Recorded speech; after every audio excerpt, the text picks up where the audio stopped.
میرے دوستو، اب ہم 26ویں بند کی طرف جاتے ہیں۔ قوم آوارہ انا تاب ہے پھر سوئے حجاز، لے اڑا بلبل بے پر کو مذاق پرواز، مضطرب باغ کے ہر غنچے میں ہے بوئے نیاز، تو ذرا چھیڑ تو دے تشنہ مضراب ہے ساز، نغمے بے تاب ہیں تاروں سے نکلنے کے لیے، طور مضطر ہے اسی آگ میں جلنے کے لیے۔ ابھی یہاں علامہ نے امید کی ایک کرن دکھائی ہے ہمیں، اور اللہ تعالیٰ کو فرما رہے ہیں کہ قوم آوارہ، یہ بکھری ہوئی قوم جو اسباب اور وسائل سے محروم ہے، انا تاب ہے پھر سوئے جہاز، ان کے گھوڑوں کی باغیں ابھی حجاز کی طرف پھر سے رخ کر چکی، لے اڑا بلبل بے پر کو مذاق پرواز۔ اور بلبل جو کہ بالکل اسباب اور وسائل، یعنی قوم، بلبل سمبلائز کر رہی ہے قوم کو، قوم جو کہ بالکل اسباب و وسائل سے بالکل تہی ہو چکی تھی، اس کو پھر سے مذاق پرواز، یعنی کہ اڑنے کا شوق، پرواز کرنے کا شوق دوبارہ سے اس میں پیدا ہوا ہے۔ مضطرب باغ کے ہر غنچے میں ہے بوئے نیاز، کہ باغ کا ہر غنچے سے مراد یہ ہے کہ باغ کے میں جو موجود تمام عاشقان مسلمان لوگ ہیں، ان میں پھر سے ایک ایسا اضطراب پیدا ہوا ہے جو نیاز مندی اور اطاعت کی خوشبو دے رہا ہے۔ مضطرب باغ کے ہر غنچے میں ہے بوئے نیاز، نیاز کی خوشبو یا نیاز مندی کی خوشبو، کہ پھر سے وہ خود کو جوڑنا چاہتے ہیں اسی جذبہ اطاعت اور نیاز مندی سے جو پہلے سے موجود تھا مسلمانوں میں، تو بے قرار وہ دوبارہ سے ہو چکے ہیں۔ تو ذرا چھیڑ تو دے تشنہ مضراب ہے ساز، ساز ایک استعارہ ہے اس تمام خزانے کا جو مسلمانوں کے قلوب کی کیا کہتے ہیں نمائندگی کرتا ہے، کہ اس میں تمام تر وہ نغمے، وہ جذبات محفوظ ہیں جو کہ مسلمانوں کے اندر موجود تھے۔ تو یہ اللہ تعالیٰ سے کہتا ہے کہ یا الہی، تشنہ مضراب ہے ساز، وہ ساز جو وہ خزینہ، وہ تمام ریپوزیٹری، وہ اس وقت تشنگی محسوس کر رہی ہے، پیاسی ہے کہ تو مضراب کو چھیڑے اور وہی نغمے دوبارہ سے امڑنے لگیں اس ساز سے۔ اس تمام استعارے ہیں، مقصد یہ ہے کہ جو جذبات مسلمانوں کے اندر موجود تھے وہ اب تھوڑی تھوڑی دوبارہ نمائش کر رہے ہیں اپنی اسی حدت کی جو کہ پہلے موجود تھی، صرف تیرے حلقے سے مضراب کو چھیڑنے کی دیر ہے۔ تو ہماری مدد فرما، ہم پر کرم فرما، تاکہ وہ مضراب صحیح معنوں میں اس ساز سے وہ تمام آوازیں، وہ تمام آہنگ، وہ تمام وہ ترنم دوبارہ سے پیدا کر سکے۔ نغمے بے تاب ہیں تاروں سے نکلنے کے لیے، اسی ساز کے تاروں سے بہت سے نغمے بکھرنے کے لیے، یعنی کہ بہت سے ایسے کارنامے، بہت سی ایسی باتیں جو کہ ہمارے عظمت کا نشان تھیں، وہ تمام تر دوبارہ امڑنے کے لیے تیار ہیں۔ طور مضطر ہے اسی آگ میں جلنے کے لیے، طور بھی ایک سمبل ہے، ایک استعارہ ہے فیتھ کا، یقین کا، ایمان کا، کہ جس طرح حضرت موسیٰ علیہ السلام کو وہاں سے تجلی حاصل ہوئی تھی اور ایمان حاصل ہوا تھا اللہ تعالیٰ کی ذات میں، تو کہتے ہیں طور مضطر ہے، یعنی کہ آج طور بھی طور پہاڑ جو طور سینا کہتے ہیں اسے، کہ سینہ صحرا کا جو طور ہے وہ بھی اسی طرح مضطرب ہے، کہ وہی والی آگ جو موسیٰ کے لیے جلائی گئی تھی دوبارہ سے جل جائے تاکہ مسلمان پھر سے مضبوط ہو جائیں، متحد ہو جائیں۔ 27واں بند میرے دوستو، مشکلیں امت مرحوم کی آساں کر دے، مور بے مایا کو ہمدوش سلیماں کر دے، جن سے نایاب محبت کو پھر ارزاں کر دے، ہند کے دیر نشینوں کو مسلمان کر دے۔ تو علامہ اللہ تعالیٰ سے دعا گو ہیں کہ میرے مولا اس مرحوم امت، یعنی کہ جو بالکل بے مایا ہو چکی ہے، جس کی قوت ختم ہو چکی ہے، یا وہ قوم بھی جو کمزور ہو چکی ہے، یا وہ قوم جس پر آپ کی رحمت رہی ہو، امت مرحوم کی مشکلوں کو میرے مولا آسان کر دے، مور بے مایا کو ہمدوش سلیماں کر دے۔ یہاں پر استعارہ ہے، اس واقعے کی طرف نشاندہی ہے جو کہ ایک چیونٹیوں کا لشکر حضرت سلیمان کے لشکر کے سامنے آ گیا، تو چیونٹیوں نے ایک دم حیران ہو کر پیچھے ہٹنے کی کوشش کی اور کہا کہ ہٹ جائیے، سلیمان کا لشکر آ رہا ہے۔ تو حضرت سلیمان علیہ السلام کو اللہ تعالیٰ نے تمام لسان سمجھنے کی قابلیت عطا فرمائی تھی۔ وہ سمجھ گئے کہ چیونٹیاں کیوں گھبرا رہی ہیں، تو ان کے ساتھ وہ ہم کلام ہوئے۔ تو اس ہم کلامی کو علامہ نے کہا ہے کہ ہم دوش سلیماں کر دے، یعنی کہ اس ہم کلامی کی وجہ سے چیونٹیوں کے اس ایک لشکر نے یا قبیلے نے پھر سے ہمت پکڑی، اور وہ ان کو جو بھی جدھر بھی انہوں نے جانا تھا اور جس رستے پر بھی انہوں نے چلنا تھا وہ اس پر رواں دواں ہو گئی۔ تو اس کو علامہ نے ہمدوش سلیماں کے الفاظ سے سمبلائز کیا ہے، یعنی کہ مور بے مایا، کہ اپنے آپ کو مسلمان قوم کو تشبیہ دی ہے اسی چیونٹیوں کے قبیلے کی طرح جو کہ اپنی قوت کھو چکی ہوں، اور جب ان کو کوئی ایسا رہبر اور بڑا بزرگ یا بڑا پیغمبر مل جائے تو وہ دوبارہ سے قوت پکڑ کر اپنے مقصد کی طرف پھر سے رواں دواں ہو جائیں، جن سے نایاب محبت کو پھر ارزاں کر دے، کہ محبت جیسی ایک نایاب جنس جو کہ کسی زمانے میں ہمارا خاصہ تھی، اس کو پھر سے ہمیں عطا فرما دے، ارزاں کر دے، یعنی پھر سے ہمیں عطا فرما دے۔ ہند کے دیر نشینوں کو مسلمان کر دے، ہندوستان میں جو مسلمان ہندوؤں کی عبادات اور ان کی رسومات کی طرف مائل ہو چکے ہیں ان کو بھی مسلمان کر دے، ہند کے دیر نشینوں کو مسلمان کر دے۔ یا اس کا مطلب یہ بھی ہو سکتا ہے کہ تمام تر جو ہندو قوم ہے اس کو بھی اسلام کے دائرے میں داخل کر دے۔ اب یہاں پر علامہ آہستہ آہستہ ہمارے جو اپنے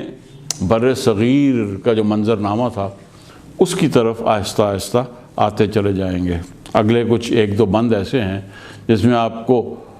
وہ باقاعدہ وہ پیغام دیں گے ہمارے اپنے بر صغیر کی کیفیت کے بارے میں۔ جوئے خون می چکد از حسرت دیرینہ ما، می تپد نالا بنشتر کدئی سینہ ما۔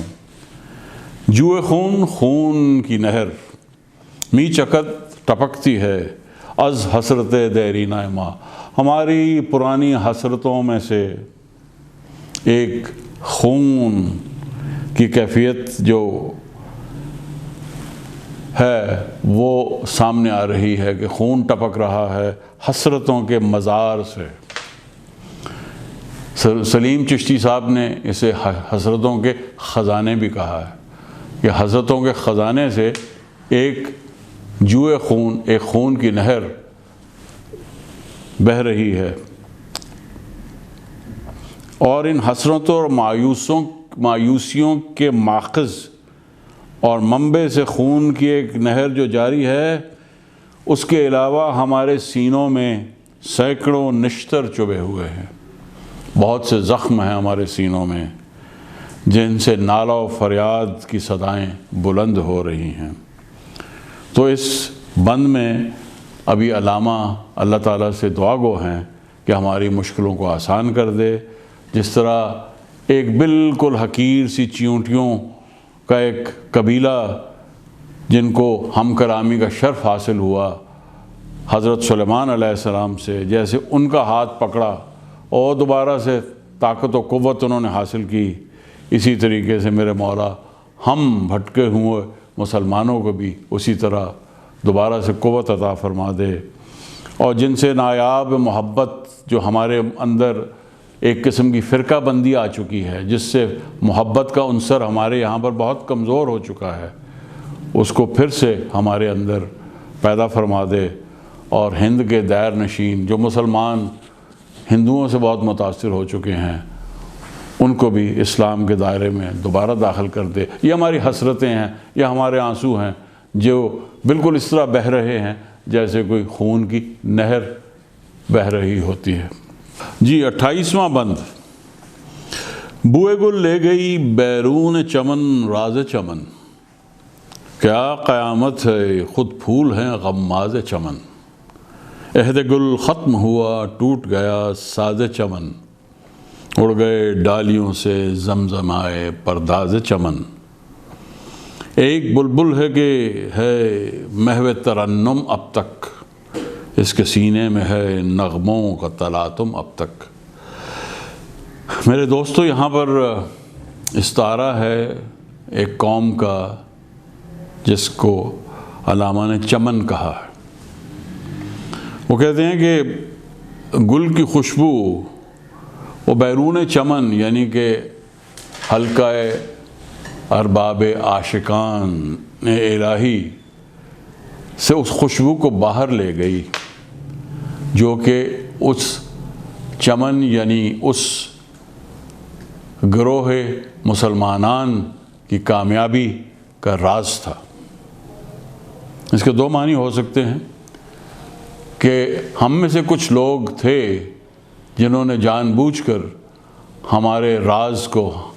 مسلمانوں کے ترقی کے راز کو دنیا پر افشا کر دیا، جیسے کہ علامہ نے بوئے گل، پھول کی خوشبو کے استعارے سے ہمیں سمجھایا ہے۔ اور دوسرا یہ ہے کہ وہ پھول ہی اتنا خوبصورت تھا اور اتنا خوشبودار تھا، یعنی عالم اسلام اور اسلام کا جو فلسفہ ہے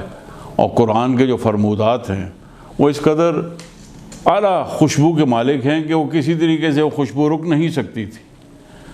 تو جب چمن سے باہر چلی گئی تو دوسری دنیا کے باسیوں نے تو اس کو اپنا لیا، اس کے بڑے بڑے اصولوں کو اپنا کر انہوں نے تو ترقی کر لی، اور یہ ہمارا راز چمن سے باہر چلا گیا اور ہم پیچھے رہ گئے۔ کیا قیامت ہے خود پھول ہیں غماز چمن، یہ عجیب قیامت ہے کہ ہمارے پھول خود سے ہماری غمازی کرنے لگے، یعنی کہ ہمارے بھید باہر پہنچانے لگے۔ عہد گل ختم ہوا ٹوٹ گیا ساز چمن، عہد گل ترقی کا دور وہ ختم ہو گیا مسلمانوں کے لیے، ٹوٹ گیا ساز چمن، اور ساز وہ ایک خزانہ جس میں تمام نغمات، گیت، ترنم، ہماری ترقی کے راز جسے علامہ نے ساز چمن کہا ہے، وہ ٹوٹ گیا، بکھر گیا۔ اڑ گئے ڈالیوں سے زمزمائے پرداز چمن،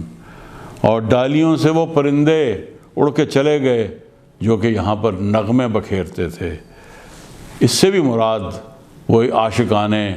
دین اسلام سے ہے جن کو استعارے کے طور پہ کہا گیا ہے کہ وہ چمن پر زمزمہ پرداز چمن تھے۔ ایک بلبل ہے کہ ہے محو ترنم اب تک، اس کے سینے میں ہے نغموں کا تلاطم اب تک۔ لیکن ایک بلبل ہے، یہاں پر شاعر اپنے بارے میں علامہ فرما رہے ہیں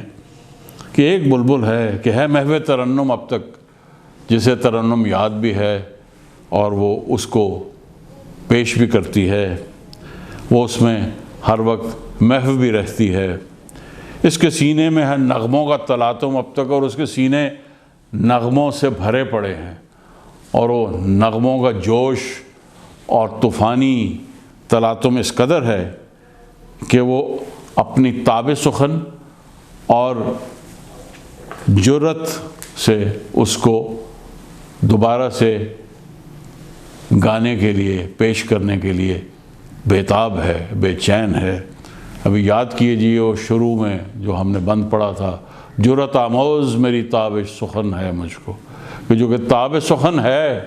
اس بلبل میں، اس وجہ سے وہ نغمے اپنے سینے کے اندر چھپائے نہیں رکھ سکتی، بلکہ وہ ان کو پیش کرنے، ان کو گانے کے لیے مجبور ہے۔ یہاں پر میں ایک ٹیکسٹ آپ کو پڑھ کے سنانا چاہتا ہوں، جو کہ یوسف سلیم چشتی صاحب، جو کہ جن کی شرح بہت مشہور ہیں علامہ کی کتابوں کی، علامہ کے قریبی دوستوں میں سے بھی تھے، پروفیسر تھے، انہوں نے اس 28ویں بند کے بارے میں یہ کہا ہے: اب شاعر اپنے دل سے باتیں کرتا ہے، افسوس خود مسلمانوں نے خود غیروں کو قوم کی کمزوریوں سے آگاہ کر دیا۔ میر جعفر اور میر صادق نے مسلمان ہو کر اسلام کو ضعف پہنچایا، ان غداروں اور منافقوں کی بدولت چمن برباد ہو گیا، سلطنت ختم ہو گئی، قوم غلام بن گئی، اسلام کے شیدائی 1857 میں ایک ایک کر کے قوم پر نثار ہو گئے، زمزمہ پردازان چمن اڑ گئے، نغمہ گانے والے پرندے چمن سے اڑ گئے، بس سارے چمن میں ایک بلبل اقبال کی ذات رہ گئی ہے، جو اپنے نغموں سے قوم کو ابھار رہی ہے، اور اس کے سینے میں ابھی تک جذبات کی حدت اور شدت بدستور موجود ہے۔ 29واں بند: کمریاں شاخ صنوبر سے گریزاں بھی ہوئیں، پتیاں پھول کی جھڑ جھڑ کے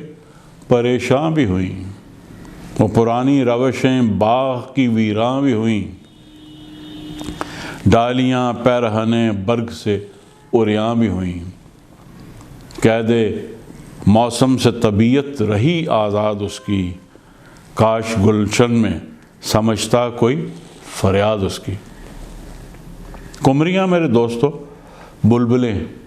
شاخ صنوبر، صنوبر کا درخت، پتیاں پھول کی جھڑ جھڑ کے پریشان بھی ہوئیں، یہ تمام استعارے ہیں،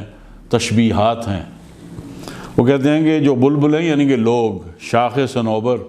جو کہ چمن کے خاص درخت جنہوں نے مضبوطی سے گڑے ہوئے تھے چمن میں، وہ شاخ صنوبر سے گریزاں بھی ہوئیں، ان سے دور ہٹتی چلی گئیں، گریز کرنے لگیں۔ پتیاں پھول کی، اور جو پھولوں کی پتیاں تھیں وہ پریشان ہو گئیں، یعنی کہ بکھر گئے لوگ۔ پتیاں پھول کی، جتنے پھول تھے ان کی پتیاں جھڑ جھڑ کے پریشان ہو گئیں، یعنی کہ ان کے اندر وہ جذبات کی نہ شدت رہی نہ حدت رہی، نہ ان کے اندر وہ مصمم ارادہ رہا۔ آہستہ آہستہ ان پھولوں کی پتیاں جھڑ جھڑ کے بکھرنے لگیں، پریشان ہو گئیں۔ وہ پرانی روشیں باغ کی ویراں بھی ہوئیں، یعنی کہ باغ جو ہمارا دین کا باغ تھا، یا جو ہمارے مسلمانوں کی سلطنت تھی، وہ پرانی روشیں، جن روشوں پہ چل کے انہوں نے وہ ترقی کی تھی، جن راہوں پر چل کر، جن اصولوں پر گامزن ہو کر انہوں نے ترقی کی منزلیں طے کر کے دنیا کی سب سے بڑی سلطنتیں قائم کی تھیں، وہ بھی روشیں باغ کی ویران ہو گئیں۔ ڈالیاں پیرہنے برگ سے اریاں بھی ہوئیں، اور ڈالیاں وہی جو ایک شاخیں ہوتی ہیں درخت کی، وہ پیرہنے برگ کہتے ہیں پتوں کو، تو پتوں کا لباس جو ان کے اوپر تھا وہ گرتا چلا گیا، اور وہ ڈالیاں جو ہیں اریاں ہو گئیں، یعنی کہ وہ ابھی صاف ٹنڈ منڈ ہو کے نظر آنے لگیں۔ قید موسم سے طبیعت رہی آزاد اس کی، یہ تمام موسم تو تبدیل ہو رہا تھا، تمام کیفیات تبدیل ہو رہی تھیں، حالات تبدیل ہو رہے تھے، لیکن ایک شخص تھا جس کی طبیعت اس سے آزاد رہی، اس پر اس موسم کے بدلنے کا اثر نہیں ہوا۔ کاش گلشن میں سمجھتا کوئی فریاد اس کی اس بھرے گلشن میں، اس بھرے باغ میں جس میں مسلمان آباد تھے، کاش اس شخص کی کوئی فریاد سنتا اور اس کی بات پر دھیان دیتا تو ہم آج اس موڑ پر نہ ہوتے۔ 30واں بند، لطف مرنے میں ہے باقی نہ مزہ جینے میں، کچھ مزہ ہے تو یہی خون جگر پینے میں، کتنے بیتاب ہیں جوہر میرے آئینے میں، کس قدر جلوے تڑپتے ہیں میرے سینے میں، اس گلستان میں مگر دیکھنے والے ہی نہیں، داغ جو سینے میں رکھتے ہوں وہ لالے ہی نہیں۔ اس میں دو الفاظ جن کو میں تھوڑا سا پہلے سمجھانا چاہتا ہوں۔ جوہر میرے آئینے میں، ایلیمنٹس آف کوالٹی، جولز، آپ سمجھ لیں کہ ہیرے یا بڑی وہ تمام قابلیتیں جو کسی کے اندر موجود ہوں انہیں کہتے ہیں اس کا ہنر، اس کا جوہر۔ اور لالے جو آخری شعر میں علامہ نے ایک استعارہ استعمال کیا ہے، یہ علامہ کا بڑا ایک مقبول استعارہ ہے، لالہ صحرا، ایک پوری نظم بھی ہے لالہ صحرائی، یعنی ایک ایسا خوبصورت ٹیولپ کا پھول جو کہ صحرا میں اور کسی جگہ پر بھی ہو تو بڑا منفرد طور پہ نظر آتا ہے۔ تو علامہ فرماتے ہیں کہ مسلمانوں کی مذکورہ حالت کو دیکھ کر یہ محسوس ہوتا ہے کہ اب نہ جینے میں کوئی مزہ رہ گیا ہے اور نہ ہی مرنے میں کوئی مزہ ہے۔ اذیت پسندی کی یہ انتہا ہے کہ صرف اپنا ہی خون جگر پینے میں لطف محسوس ہوتا ہے، یعنی اپنے ہی غم میں گھلنے کو ہر وقت دل چاہتا ہے۔ اللہ تعالیٰ نے اس شاعر کو بہت سے ہنر، قابلیتوں اور خوبیوں سے نوازا ہے جو کہ ان کے سینے میں موجود ہیں، اور وہ بیتاب ہیں کہ وہ سامنے آ کر تو تمام تر جو حالات ہیں ان کو یکسر بدل سکیں، اور کتنے جلوے ہیں جو کہ ان کے سینے میں تڑپ رہے ہیں اور چاہتے ہیں کہ وہ رونمائی کروا سکیں اپنی، وہ جلوے سامنے دنیا ان کو دیکھ سکے اور ان سے پھر دوبارہ سے حوصلہ حاصل کرے اور نیا عزم نو ان میں پیدا ہو۔ اس گلستان میں مگر دیکھنے والے ہی نہیں، اب یہاں پر افسوس کر رہا ہے شاعر، اس گلستان میں یعنی اسی قوم میں اب کوئی دیکھنے والے ہی نہیں، یعنی کہ کوئی پرواہ ہی نہیں کرنے والے کہ کوئی شخص ایسا موجود ہے جس میں خدا تعالیٰ نے تمام تر خوبیاں اور جواہر اس کو عطا کر رکھے ہیں۔ داغ جو سینے میں رکھتے ہوں وہ لالے ہی نہیں۔ وہ لالہ صحرائی ایک ایسا پھول علامہ کا سمبل ہے جو کہ حساس بھی ہے، جس کے سینے کے اندر ایک داغ ہے، داغ سے مراد ہے کہ ایک تڑپ ہے۔ کہتے ہیں وہ لالے، وہ لالہ کے پھول ہی نہیں رہے اس چمن میں، اس قوم میں، جو کہ محسوس کر سکیں کہ ہمارے حالت کیا ہے اور ہم کس جگہ پر کھڑے ہیں اور ہمیں اس سے آگے بڑھنے کے لیے اب کیا کچھ کرنا ضروری ہے۔ یہ تھا جناب 30واں بند، اور اب ہم آتے ہیں شکوہ کے آخری 31ویں بند پہ۔ چاک اس بلبل کی نوا سے دل ہوں، جاگنے والے اسی بانگے درا سے دل ہوں، یعنی پھر زندہ نئے عہد وفا سے دل ہوں، پھر اسی بادہ دیرینہ کے پیاسے دل ہوں۔ اجمی خم ہے تو کیا، میں تو حجازی ہے میری، نغمہ ہندی ہے تو کیا، لے تو حجازی ہے میری۔ ابھی یہاں پر دعا گو ہیں اور خواہش کر رہے ہیں کہ اس بلبل جو ایک بلبل تنہا رہ گئی ہے، اس کی آواز سے، اس کی نوا سے کاش کے لوگوں پر یہ نوا اتنا اثر کرے کہ ان کے سینے چاک ہو جائیں، ان کے دل چاک ہو جائیں، یعنی ان کے دل پر جا کر اثر کرے۔ جاگنے والے اسی بانگے درا سے دل ہوں، اور یہ نوا جو اس بلبل کی ہے کہ وہ بانگ درا اس گھنٹی کو کہتے ہیں جو کاروان کے آگے بجائی جاتی تھی اور جس کی مدد سے کاروان آگے بڑھنا شروع کر دیتا تھا۔ کہتے ہیں اور اسی نوا جو اس بلبل کی نوا ہے اس سے جاگنے والے دل ہو جائیں، کاش کہ یہ میرے ایک خواہش ہے، اور اللہ تعالیٰ سے دعا کر رہے ہیں کہ ایسا ہو جائے کہ جاگنے والے اسی بانگ درا جو میری نوا ہے اس کو کاروان کی گھنٹی سمجھتے ہوئے دوبارہ سے ان پر اثر ہو اور وہ آگے بڑھنا شروع کر دیں، یعنی پھر زندہ نئے عہد وفا سے دل ہوں، اور پھر ایک نیا عہد وفا تشکیل دیا جائے۔ جیسے کہ ایک تو یوم الست پر انسانوں کے ساتھ اللہ تعالیٰ نے ایک عہد وفا لیا تھا، یعنی کہ انسان کی فطرت میں یہ ڈالا تھا کہ اس نے خدا تعالیٰ کے جو بتائے ہوئے رستے پر چلنا ہے۔ اسی طریقے سے اسلام کا ایک عہد و پیمان کا ایک عہد نامہ تھا، ایک میثاق تھا جو رسول اللہ کی توسط سے اللہ تعالیٰ اور مسلمان قوم کے درمیان طے پایا تھا۔ تو کہتے ہیں پھر زندہ نئے عہد وفا سے دل ہوں، ایک نیا عہد وفا کیا جائے جس سے دل دوبارہ سے مزین ہو جائیں۔ پھر بادہ دیرینہ کے پیاسے دل ہوں۔ بادہ دیرینہ پرانی شراب، مقصد یہ ہے وہ تمام فکر، وہ تمام جذبات، وہ تمام فلسفہ توحید، وہ اللہ تعالیٰ کی وحدانیت جس کی صدائیں دلوں سے اٹھتی تھیں اور جس کے قرآن کی فرمودات اور اس کے ساتھ وابستگی رکھنے والے تمام مسلمان انہوں نے جیسے زندگی میں آگے ترقی کی، وہ پھر اس نئے عہد وفا سے اسی طرح طاقتور اور یکجا اور متحد ہو جائیں۔ کہتے ہیں جو بات میں کہہ رہا ہوں اجمی خم ہے تو کیا، میں تو حجازی ہے میری۔ خم کہتے ہیں صراحی کو، تو یہ فارسی کا لفظ ہے کہ اجمی خم ہے، کہ عجم سے ہے یہ خم، یہ صراحی تو عجم کی ہے، ایران کے علاقے کو عجم کہتے ہیں، کیونکہ ایک تو ہیں حجازی اور دوسرے ہیں اجمی۔ تو